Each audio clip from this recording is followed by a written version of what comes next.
ઉપલેટામાં વિકસિત ભારત સંકલ્પ યાત્રા યોજાઈ રહી છે। આ કાર્યક્રમમાં વિવિધ યોજનાઓના લાભાર્થીઓને લાભો અને સહાય અર્પણ કરવામાં આવી હતી। તેમજ સરકારી યોજના અને કાર્યક્રમોનો ગ્રામજનોને લાભ લેવા અનુરોધ કર્યો હતો।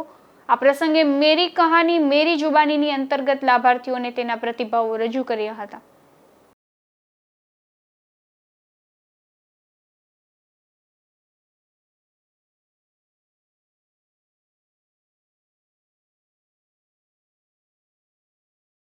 ઉપલેટા નગરપાલિકા ચીફ ઓફિસર આજરોજ ઉપલેટા શહેર ખાતે વિકસિત ભારત સંકલ્પ યાત્રા રથનું આગમન થયેલ છે। આ રથના સ્વાગત માટે માનનીય ધારાસભ્યશ્રી, મામલતદારશ્રી, તમામ કચેરીના સ્ટાફગણ, અધિકારીગણ તેમજ દરેક પાર્ટીના હોદ્દેદારશ્રીઓ અને બહોળી સંખ્યામાં નાગરિકોએ આ રથનું સ્વાગત કરેલું છે। તેમજ આજરોજ 17 તારીખ અને કાલ 18 તારીખના 1 વાગ્યા સુધી આ તમામ સરકારશ્રીની યોજનાઓનો અત્રે વિવિધ સ્ટોલના માધ્યમથી લાભ આપવાનું પણ આયોજન કરવામાં આવે છે।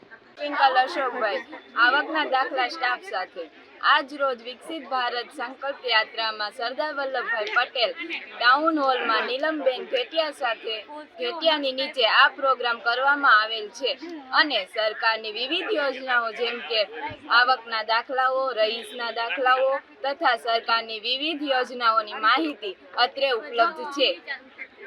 ઉપલેટા નગરપાલિકામાં સાથે અમારી આખી ટીમ અને આગેવાનો, મામલતદાર સાહેબ અને અન્ય આગેવાનો હાજર રહેલ છે।